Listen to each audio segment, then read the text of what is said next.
Welcome back to Real Spooky Stories. We got a lot in store today for you folks, so stay tuned.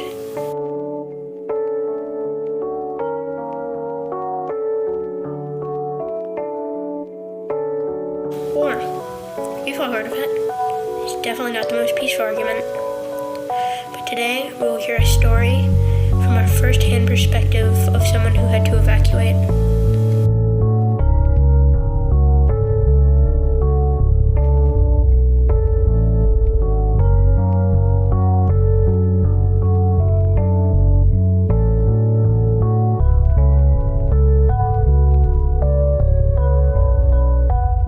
Disclaimer, this podcast episode contains depictions of almost terrorism and war, so I don't really know if I needed to do this, but just in case.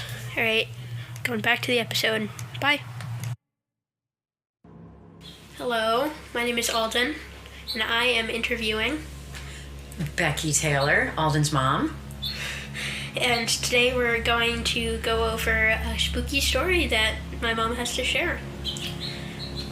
All right, so I was in Peace Corps in 1997 to 1998 in a small country called Eritrea, which is in Africa, and it is near Ethiopia and near Sudan and Djibouti, for anybody who might know all of those countries.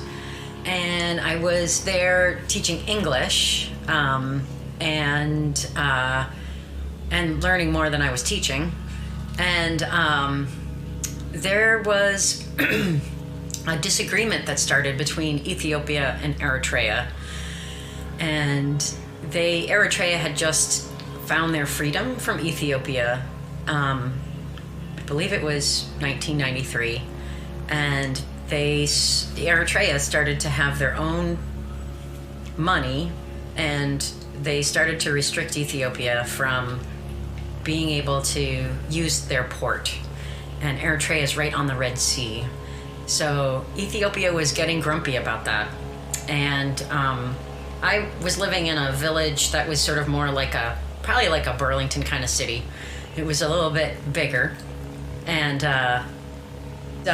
I was there for a year when things started to get a little bit uncomfortable there because Ethiopia and Eritrea started to kind of get mad at each other and threatening each other.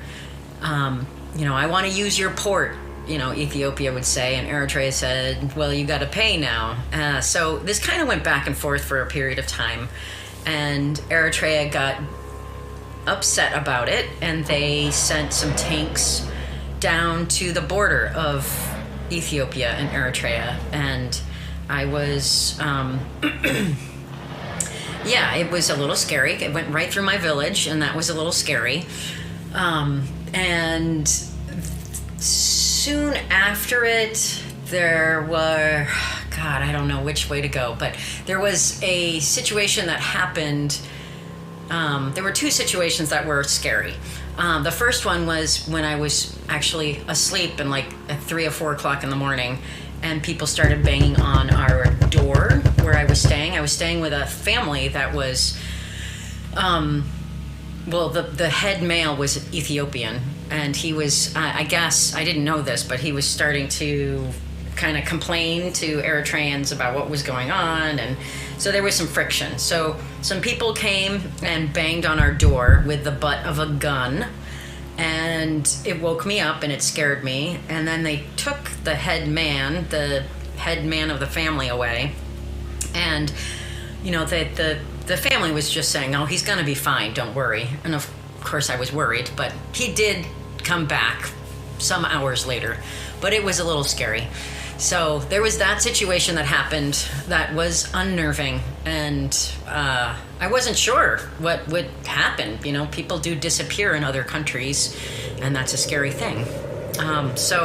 But he was fine. Everything turned out fine. The next scary situation that happened was we were all evacuated. The Peace Corps volunteers were evacuated from their villages, And we were sent to the capital city of Asmara in Eritrea, and we were told to kind of just chill out and wait.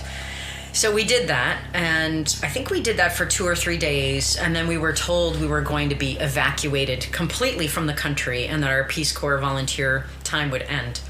And that was disappointing, of course, but we were staying in a hotel near the airport, and we were told to gather at a specific time. And the night that I was there, I had a dream before the evacuation about, I was in some sort of a really big building, and it had like a, it kind of looked like an airport, like kind of a more modern airport than the one in Eritrea. You could picture Burlington International Airport if anybody's been there. And there was a, in the airport, I noticed that there was a helicopter chasing me and chasing a group of us. And this was all in a dream. And I was really scared, and it seemed incredibly real. And I woke up in a sweat and couldn't get back to sleep. But that morning we were told we needed to go to the Peace Corps volunteer office, and we were waiting there, and we could hear a very small engine, a very small plane of an engine nearby, and there was a big crash, bang, boom that happened nearby, and we were like, what was that? And we found out that the Ethiopian, a very small plane had come to bomb the airport. We weren't there yet, but we heard the noise, and there was, a lot of celebration and not celebration. It was a kind of a mixed thing. Like, we're gonna go get them. These people had been at war with each other for many, many years, so it was sort of like, we're gonna go back to war. Yeah, it was exciting, and I was scared, and all of us were pretty scared about, can we leave, will we get out? We were told to, I think we got to the airport after that, probably sometime in the afternoon, and we were told to kind of wait on the landing strip that was there. It wasn't a very big airport, and we were waiting there, and then, once again, we heard like a small little plane coming, like, and it was coming over the mountains from Ethiopia toward us. And at that time, there wasn't an ambassador, but there was somebody who was chargé, is what they called the person. And he was on the phone quickly, and we were all at this point standing on the runway waiting to get evacuated from the Marines. The U.S. Marines were coming in to evacuate not just us, but a whole bunch of different people who are connected to the embassy. And we were waiting there, and we could see this plane coming toward us, and it was a reflection of my dream a little bit. I mean, we didn't have to run away from it, but it was coming right at us, and there was nowhere to go, really. I mean, it's this wide open space, perfect place to just bomb us. And they, I guess, I don't know what exactly happened, but they turned around, thankfully. And I wouldn't be sitting here right now as Alden's mom if they had not turned around. Who knows? We ended up waiting a few minutes after that plane left. The Marines came. And they weren't looking like Marines, like in the fatigues. They were just dressed casually, and they got us on the plane, and we left safely. But it was really hard to leave the country knowing that they were going to war. We had all made friends, and it was really sad to see the country go to war again. So, yeah. Yeah. How does this affect you today? Ooh. That's a good question. I think it makes me appreciate our democracy, which hopefully will maintain our democracy. But it makes me realize, like, in many other countries, people deal with a lot of rough stuff. People who have to leave for asylum or that are refugees. So I think I just have more awareness of other people and their struggles, and I think it's made me realize that life is short, and it's good to help others and not just. It's not all about me, basically. Yeah. Thank you for sharing your story. Thanks for asking me.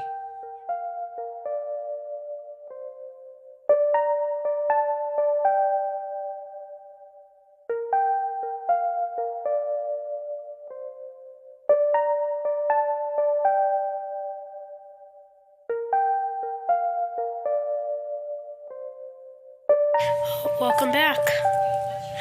That was our full episode story, folks. Hope you liked it. Make sure to tune in next time, because there will be another episode. Until then, have a good day. Alright, bye.